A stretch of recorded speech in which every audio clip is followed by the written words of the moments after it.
డీల్పై సంతకం పెట్టకపోతే బాంబులు వేస్తాం. ఇరాన్కు మరోసారి డొనాల్డ్ ట్రంప్ వార్నింగ్.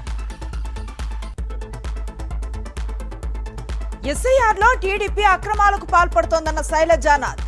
పేదల ఓట్లు తొలగించే ప్రయత్నం చేస్తున్నారని ఆరోపణ. పవన్ ఎన్నికలప్పుడు డైలాగులు చెప్పి ఇప్పుడు గజనిలా మారారు. సాయికృష్ణ ఘటనపై స్పందించకపోవడం దారుణమన్న పుణ్యశీల. రైతులకు ఇచ్చే 7 రకాల సీడ్స్ ను గుర్తించిన తెలంగాణ ప్రభుత్వం. వాటికే బోనస్ వర్తిస్తుందన్న మంత్రి తుమ్మల.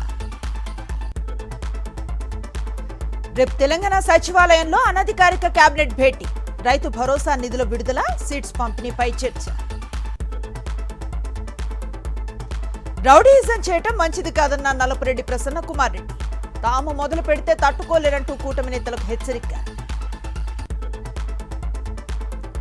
హైదరాబాద్లోని సబ్వే రెస్టారెంట్లో ఫుడ్ సేఫ్టీ అధికారుల తనిఖీలు. పాడైపోయిన పదార్థాలు ఉపయోగిస్తున్నట్లు గుర్తింపు, నోటీసులు జారీ. ఎన్టీఆర్ జిల్లా తిరువూరులో కార్పొరేట్ స్కూళ్లు ఎత్తా ఎస్ఎఫ్ఐ ధర్నా. పుస్తకాలు అధిక ధరకు విక్రయిస్తున్నారన్న ఆగ్రహం. అధికారులు చర్యలు తీసుకోవాలని డిమాండ్.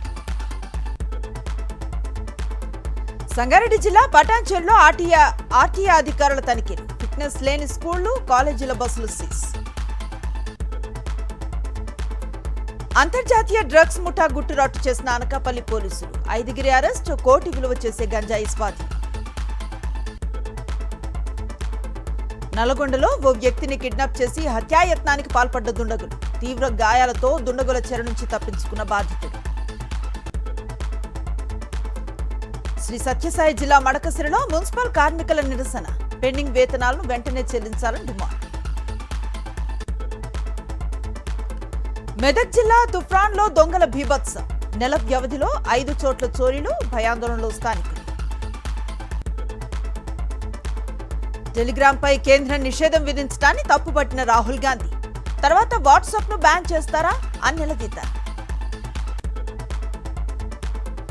లక్నో వన్డేలో టీమిండియా దూకుడు. సెంచరీలతో చెలరేగిన శుభ్మన్ గిల్, ఇషాన్ కిషన్.